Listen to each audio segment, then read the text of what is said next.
Hello and welcome to another episode of The Defenders on Sansad TV. And in this episode, we are looking at a subject which continues to come in the news again and again, basically about the need to enhance defense indigenization. But in this case, we are looking at the levels of cooperation that can be achieved if our defense public sector undertakings were to cooperate more and more with private arms producers in the defense production area, and how public-private partnership can play out if the right things are done and quickly so. And we have with us in the studio two hands-on experts on the subject. We have with us Mr. Sudhir Kumar Mishra, a former Director General of DRDO, and all of us know that DRDO stands to be in India the giant in defense production, and they are spread across the entire spectrum of defense production with some remarkable achievements. So welcome to the show, sir. Good morning. Thank good you. to have you with us.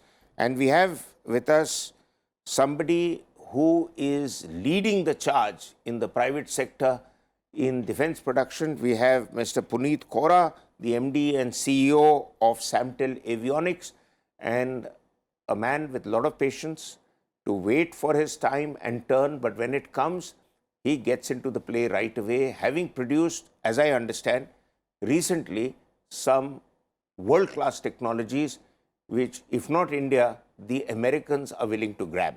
So we will talk about that and more as we go along in the show. So, Mr. Mishra, we have been hearing about the need to indigenize more and more, because as we look at the whole experience from World War II onwards, as indicated by the Honorable Prime Minister, all the countries that were the big powers then went quickly into defense production.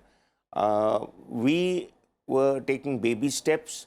My view is that we weren't moving fast enough for a variety of reasons, and we cannot play down the fact that there wasn't enough encouragement given to you by the comprehensive defense sector, which I would regard also the armed forces. There is that debate that the armed forces were not exactly on the same page as the DRDO. So what is your view on that?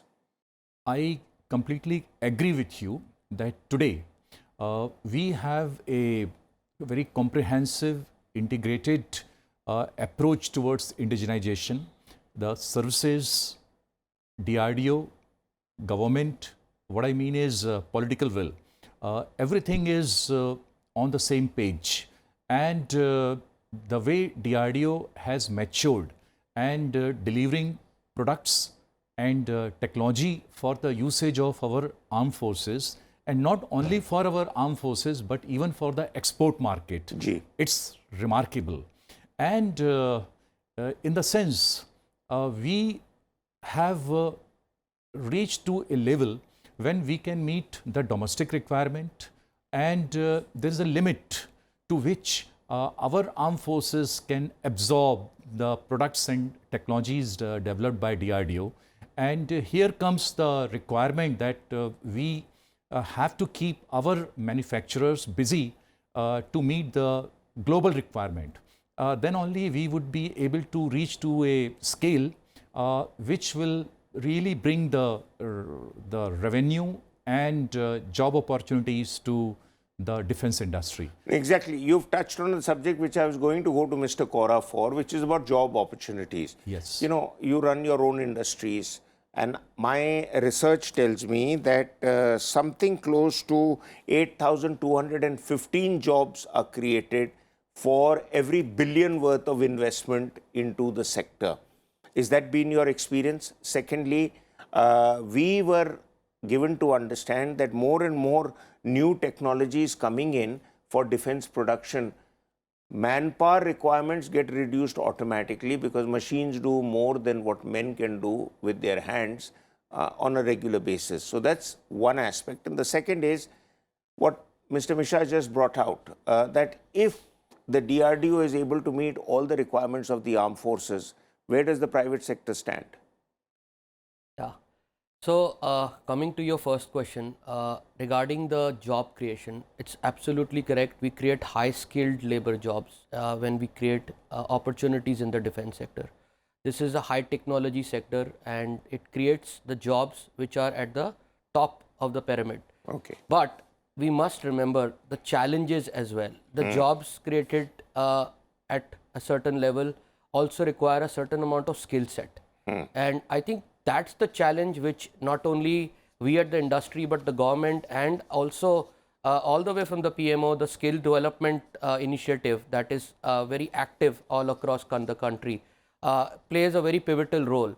And in fact, at every level, in fact, at the industry level, at our level in the company at Samtel, we are continuously developing skills at different levels, training people through different programs on a regular basis, creating very high skilled labor, which will actually contribute to the growth of the country as a whole.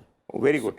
So we've now been, I've just been told, we have been joined by Colonel Rajinder Bhatia, the CEO of Bharat Forge. And Bharat Forge is a company that we all look up to with a lot of respect because what they have achieved is pretty remarkable in terms of artillery guns. So welcome on the show, Colonel Bhatia, sir. And I want to ask you a straightforward question.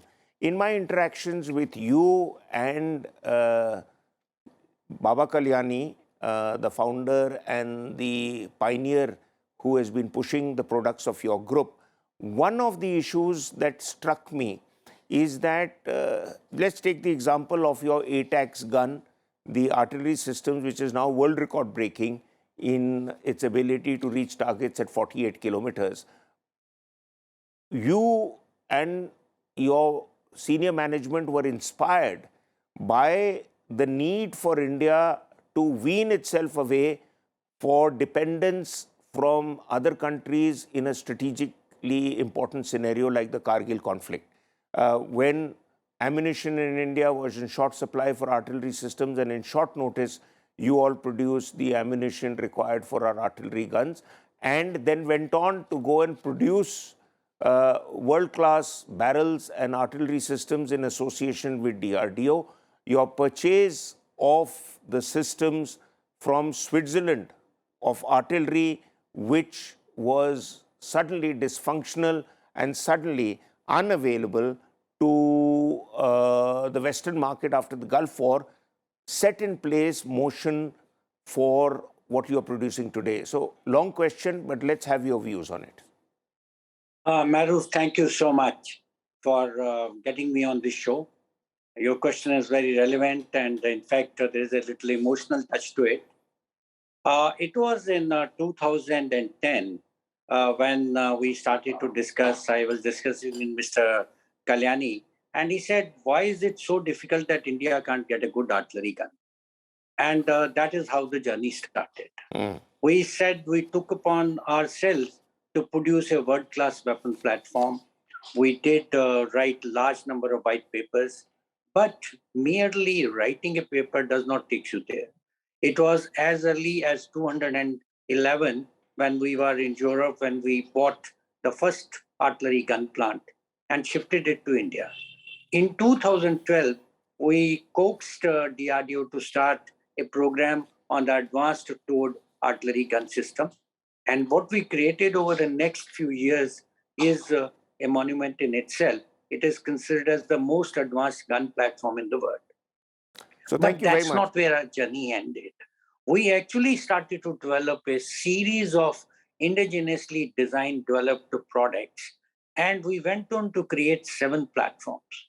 You will be happy to know that one of those platforms, which was purely designed and developed by us, on prompting by the late CDS when he came and visited us, and he said that why can't you make a gun system on a 4x4 platform, which can be having high mobility and a very high shoot and scoot capability.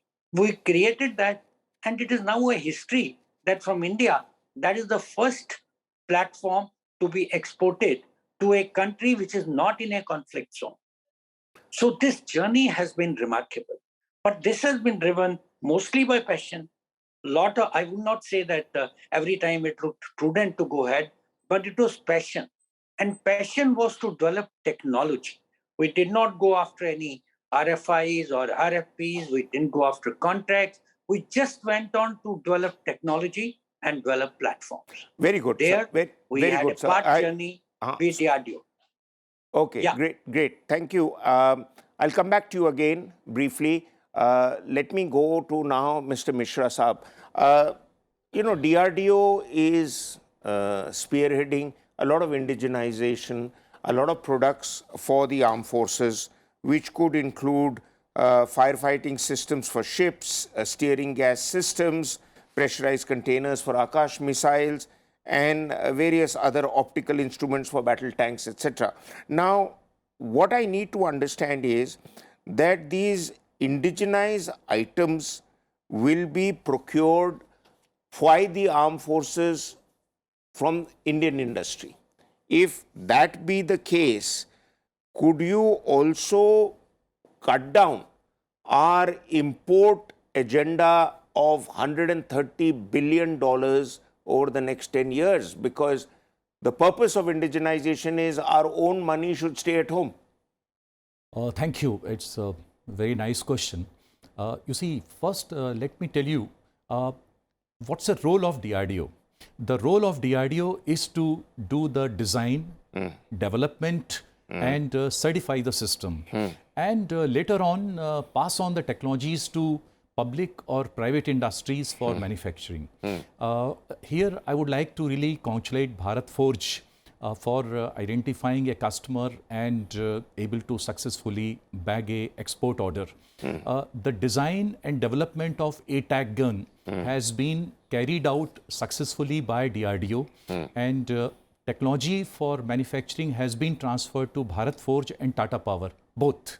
And I'm very happy that Bharat Forge has bagged the order from a non-conflicting nation, and they are congratulated for their export marketing skills.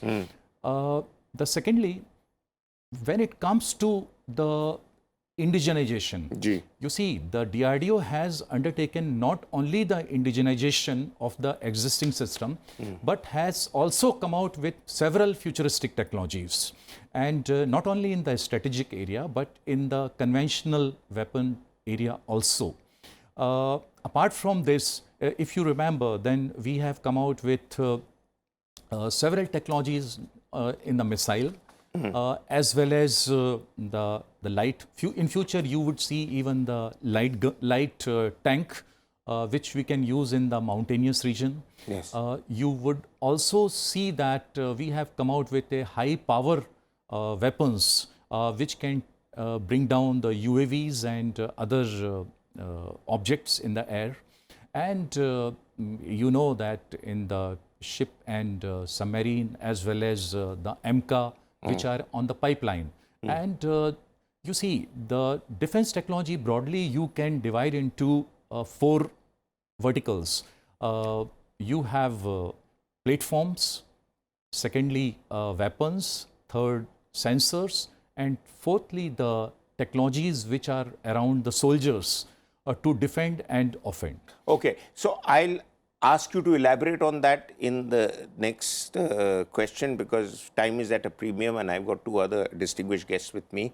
So, Mr. Kaura, now you obviously are aware that the DEF Expo which just took place was largely as a first-time effort to promote technology and technologies made in India, in as much as earlier DEF Expos were providing showcasing to foreign manufacturers largely to kind of overshadow the work of Indian companies. So what has been your experience with the DEF Expo, and what is it that you need more than just the DEF Expo to create that synergy between you and your end buyer, which is the armed forces? So, first of all, it's a very interesting, important question, because DEF Expo, in my view, was actually a message given out to the world that we are serious about Atmanirbharta, we are serious about indigenization. And from the way the show was conducted, where we were actually wanting the Indian players to play the most important role in participation, which was not the case till even the last defense show that took place in this country, was, I think, a sea change. I think that message which went across the world is we should and we would have to work with Indian or Indian private sector or Indian government companies to actually develop systems in India. So the prime companies would always be now Indian companies. So that message is a very important message, and it's gone across the world in true spirit. I think that was the message I got from the Ministry of Defense, that we should now play the pivotal role as far as these platforms, technologies and systems are supposed to be developed in the country, and the overseas players would provide technologies, but they would be partners from the back. That means the front ending would be done by the Indian companies. I think that was the main message that went out in this DefEx. Very good. Colonel Bhatia, sir, are you still available with us? And I'd like to ask you another question which I feel is very important, from producing items in India and being able to export them. You know, now you have a captive audience in the Indian Army, and which I believe, as I've been given to understand, that when you go out to export products, one of the questions that you are asked is, does your own armed forces buy it? Is there comfort level with your product in your own armed forces? And if that be the case, then you start the talks with the others.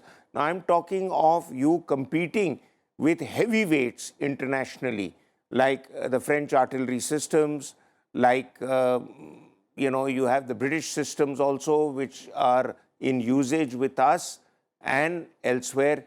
So what is the environment like to sell homemade products overseas? Very pertinent question, Maroof. But let me answer by firstly saying that along with DRDO, and we had developed a very state-of-the-art weapon platform, which has brought us to the center stage. We also acquired 2 plants and have created the largest capacity for manufacture in the world. Of course, till today, this question always used to be there, that have you supplied this product to your own armed forces? But I think we have broken that barrier. There were a lot of foreign companies who were selling equipment into India, and they had never sold that to their own armed forces. Example is the Nexter and probably some of the Israeli companies who were selling certain category of gun platforms which they had not sold to their own country. So I think we have now broken that barrier. We are able to sell equipment which our armed forces have not yet acquired. We have established ourselves. And that is, in certain chosen areas, I think we can compete with the best in the world. And artillery systems and protected vehicles, at least 2 such areas where we can compete with the best in the world and still try and capture the world market. Well, that's very encouraging. Thank you. Thank you. Mr. Mishra Saab, I want to understand the importance in the design and production of things like artificial intelligence. There is a lot of talk about artificial intelligence, and since we have long boasted that we are a knowledge power as far as IT goes, what is the role it plays? Because I've just read a report that on the LAC, artificial intelligence related designing of defenses and the bunkers provided to the soldier are not just quickly assemblable, but also quick to disassemble. At the same time, are robust enough to survive a tank shell hit. How far will that overtake your standard mechanism for designing, producing and delivering? Thank you. You see, the artificial intelligence is playing and going to play much larger role, not only in the shelters, but almost in all the products, right from our body armor to the armaments, tanks, missiles, aircrafts, and the technologies which goes to protect the soldiers. So it's a very, very cutting edge technology, and artificial intelligence basically is transfer of the intelligence from a human being to a machine in a very broad definition way. So what I feel that the artificial intelligence is already working. It's already being used in almost all our systems. But if you want to know that something is majorly using artificial intelligence, then it will be very difficult to to say that so much extent or percentage is being used of artificial intelligence, but it is present in all the systems. And coming to the shelters, yes, when you have artificial intelligence and there is some shell coming towards it, then you need to have a sensors which will be sensing the incoming shell, incoming article, and then taking a evasive action, what a man will take. So the same action would be taken by the particular, shelter, and they will move away the people from that place. So it involves a kind of, sensing, then trajectory calculation, then warning the people that it is, warning the soldiers that it is coming towards you, and then giving a safe passage to the right place. So this all is artificial intelligence work. Okay. And it will become larger and larger in our day-to-day life.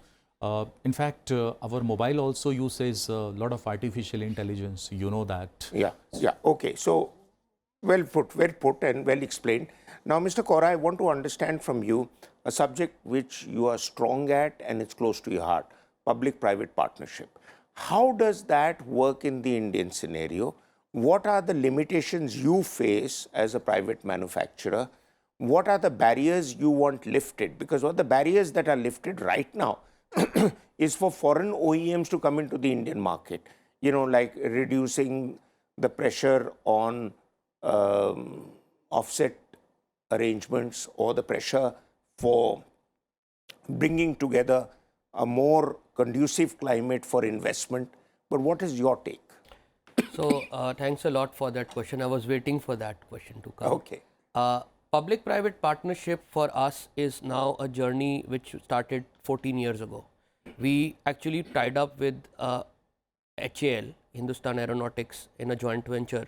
And at that point of time, where we were still in early days of indigenization or so-called, going into partnership mode with private sector and government sector companies coming forward to do that, we created a 60-40 joint venture where we held the majority and HL took 40%, because they didn't want the bureaucracy of the government to come into this company. And so we were out of that bureaucracy when we held the majority share. Now, coming to the advantages are very clear. We create a synergy in that company where we look at high-end technologies for our armed forces, which are basically cutting-edge technologies which were being imported so far in the country, and we have substituted by getting the imports removed and basically supplying the local technologies now on all those platforms. That has been a big success over there. I think we are also going ahead with certain futuristic technologies when we are talking about things like AI incorporated into our systems, and also looking at exports and so on as we look into the future. But the challenges also remain. You must understand that public sector has its own style of working, private sector has its own style of working. There are, of course, different ways of thinking how you look at issues. And some of the things which are partially not that important to us are very important to public sector, and so on and so forth. But I think we always stay focused on our end objective, which is Atmanirbharta, which is basically creating high-end technologies within the country, for the country and for the world. And that is where we've been able to succeed. And I feel this model can work on a larger scale, and it is working as we speak. Well, kudos to you and congratulations. And I'm sure your spirit should be more and more infectious for other Indian manufacturers to have the same zeal and gust. Now, Colonel Bhatia sir, I believe you're still with us. Just a quick last question. We have a minute or so. So what are your quick thoughts for the future for public-private partnership? Maroof, my take on public-private partnership is that country as a nation is moving from net importer of security, which means largest importer of weapon platform, to maybe a self-reliant nation or an exporter. For this, you need optimal resources in the country to be put forward. You cannot win a match if half the team is sitting outside the playing field, and half the field of the team is in private sector. So public-private is the only way forward. DRDO and industry, when we are interacting, it is public-private partnership. We are doing similar thing with many other sections. So I believe this is the only way forward for a self-reliant Atmanirbhar nation. And we look at this with great opportunity and a future. Thank you very much. And I think the Prime Minister and the Raksha Mantri have hit the nail on the head again by trying to openly come out and say that, you know, if others can do it, why can't we? And we are really well onto our path. We have to work a bit harder than usual, but the rewards will also be there. And both of you know, as hands-on players, that the rewards are enormous. You just have to wait your time and have your product ready. Thank you very much for your inputs, and thanks to all of you for watching, and until our next episode, goodbye.